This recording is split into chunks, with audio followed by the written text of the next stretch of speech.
Audio book वाङ्मय 66 युग निर्माण योजना दर्शन स्वरूप व कार्यक्रम चैप्टर 4 पार्ट 5 प्रगतिशील समाज का आधार और स्वरूप।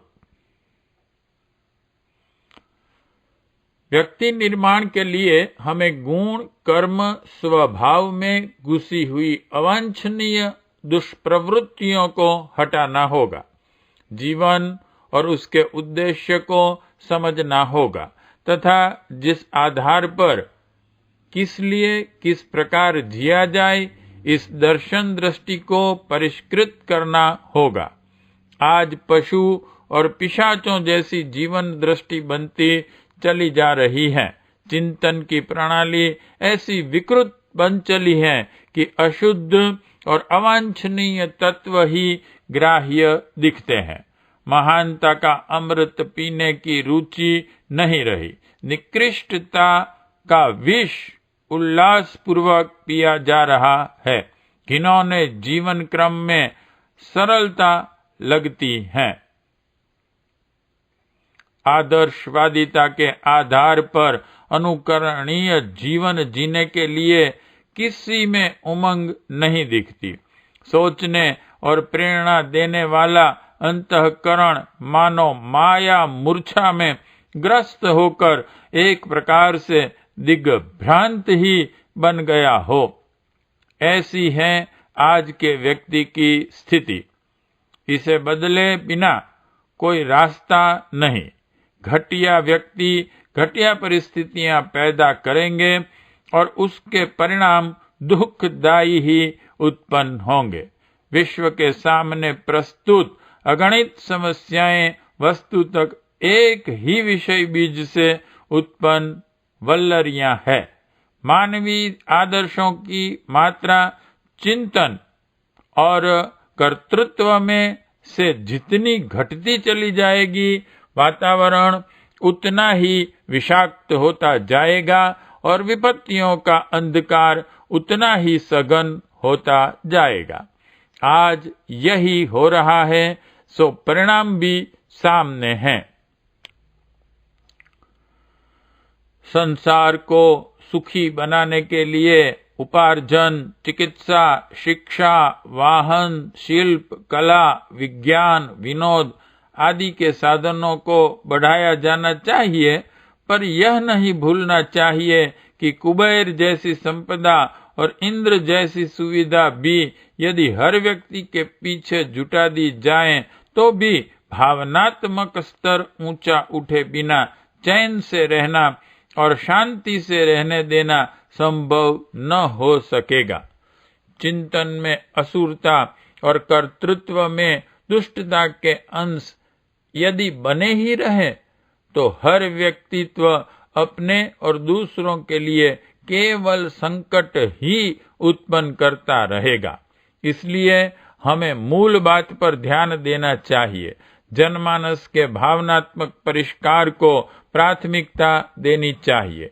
यह एक ही उपाय है जिसके आधार पर विश्व शांति की आवश्यकता पूरा कर सकना वस्तुतः संभव एवं सुलभ हो सकता है।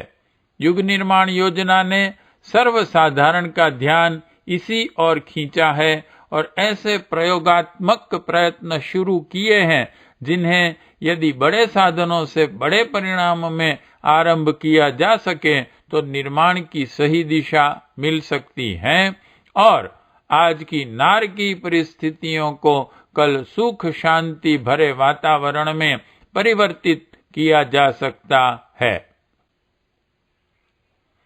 व्यक्ति का चिंतन और कर्तृत्व किस आधार पर बदला जाए इसकी संक्षिप्त चर्चा भी की जा चुकी है। दिशा यही है।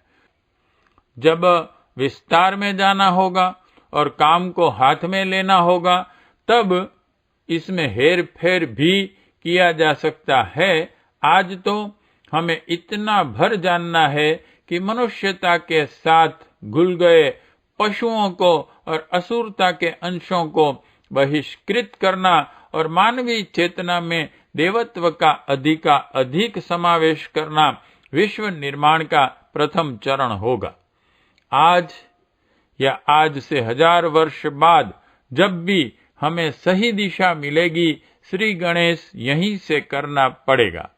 चिंतन को प्रभावित करने वाले समस्त स्रोतों को हमें अपने अधिकार में करना चाहिए अथवा अलग से उन आधारों को उच्च स्तरीय प्रेरणा देने की सामर्थ्य बनाकर खड़ा करना होगा, ताकि उनकी तुलना में इन दिनों लोक चेतना को कुमार्गगामिता की ओर खींचने वाले माध्यम पिछड़ने और परास्त होने की स्थिति में चले जाएं।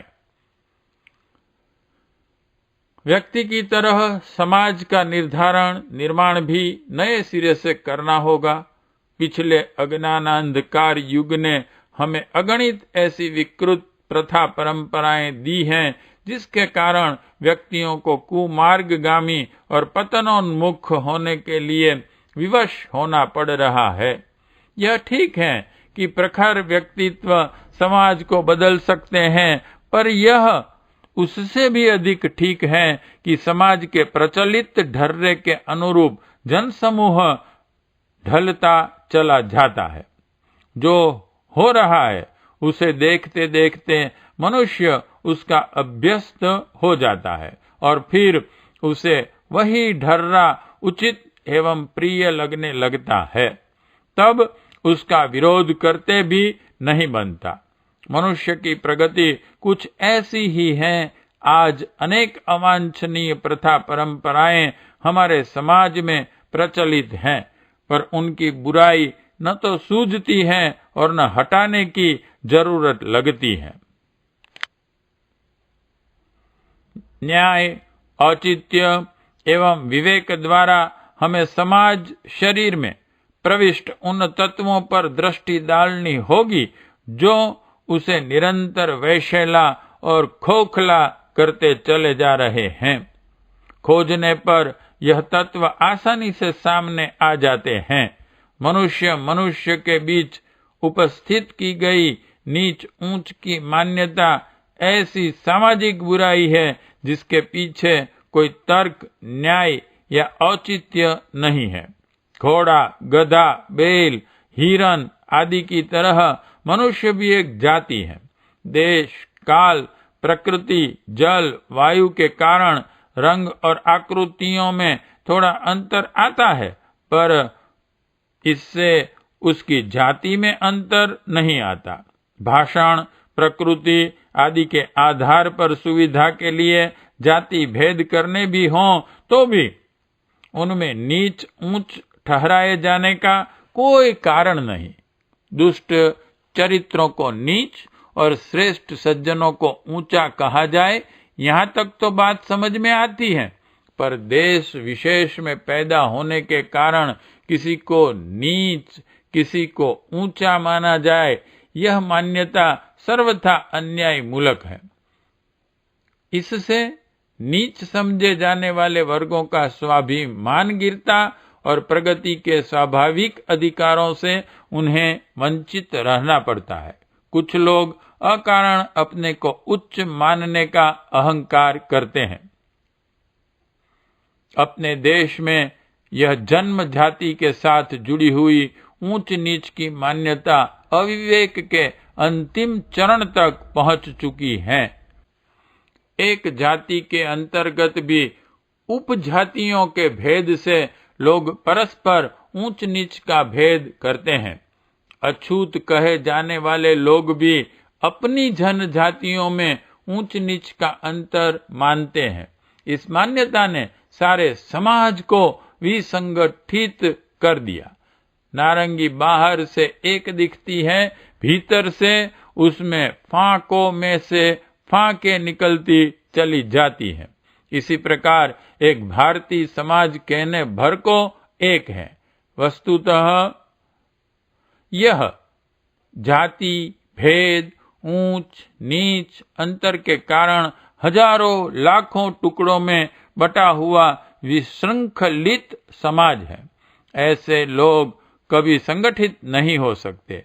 जहां संगठन न होगा वहां न समर्थता दिखाई देगी, न प्रगति की व्यवस्था बनेगी। इस सामाजिक अन्याय का फल है कि नीच समझे जाने वाले लोग तेजी से हिंदू धर्म छोड़ते चले जा रहे हैं और खुशी खुशी विधर्मी बन रहे हैं। यही स्थिति रही तो छोटी कही जाने वाली तिरस्कृत जाति के लोग विधर्मी बन जाएंगे और अगले दिनों देश में ही सवर्ण हिंदू अल्पमत में होकर रहेंगे अथवा पाकिस्तान, नागालैंड जैसे टुकड़े करते चले जाएंगे।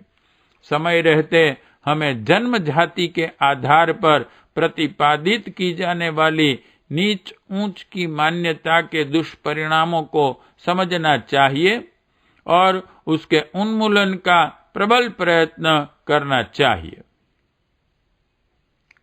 स्वच्छता, समय की पाबंदी, व्यवस्था, सतर्कता व्यक्तिगत गुण है।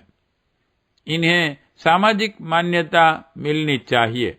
हर सामाजिक प्रक्रिया में इन प्रवृत्तियों को प्रमुखता मिलनी चाहिए ताकि व्यक्तियों को अपनी रीति नीति तदनुरूप ढालने के लिए विवश होना पड़े। दफ्तरों से लेकर विश्राम गृहों तक हर जगह समय पर काम हो। समय चूकने वाले अपने प्रमाद का समुचित दंड पाएं ताकि वे बार बार वैसी भूल न करें। गंदगी और अव्यवस्था चाहे वह घरों में हो या सार्वजनिक स्थानों पर व्यक्ति की दृष्टि में खटके और हर देखने वाला उसे हटाने का प्रयत्न करें। भीड़ लगाने के स्थान पर हर काम में लाइन लगकर काम करने का अपना स्वभाव बन जाए। जिसने जिस समय जिस काम को करने का वायदा किया है वह सामर्थ्य भर उस वचन की पाबंदी का ध्यान रखें ताकि किसी का समय बर्बाद न होने पावे। समय की बर्बादी को धन बर्बाद करने जैसा ही अनुचित माना जाए। प्रगतिशील वर्गों जैसे यह सद्गुण अपनी सामाजिकता के भी अंग बनने चाहिए। एक दूसरे के प्रति शिष्ट, मधुर और सम्मानजनक व्यवहार करें। नम्रता और सज्जनता से भरा उत्तर दें। सहानुभूति, सद्भावना, शालीनता और उदारता का वैसा पुट हर किसी के व्यवहार में इतना जुड़ा रहे कि उसे सभ्य एवं सज्जनोचित कहा जा सके। अधिक पारिश्रमिक या लाभ भले ही लिया जाए पर तौल माप में कमी करने, मिलावट, असली कहकर नकली देने जैसी मनुष्यता को कलंकित करने वाली धूर्तताएं न बरती जाएं। हर वस्तु के मूल्य निर्धारित रहें जिसमें घटा बढ़ी का मोल भाव करने की गुंजाइश न रहे।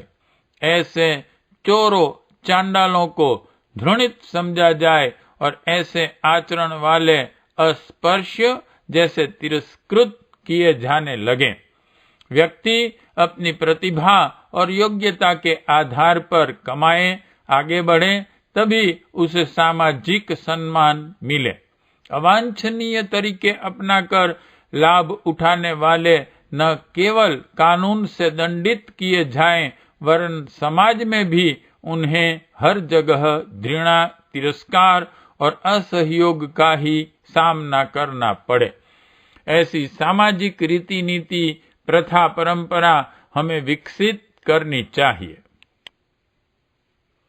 धन का मान घटाया जाए और मनुष्य का मूल्यांकन उसके उच्च चरित्र एवं लोक मंगल के लिए प्रस्तुत किए त्याग बलिदान के आधार पर किया जाए।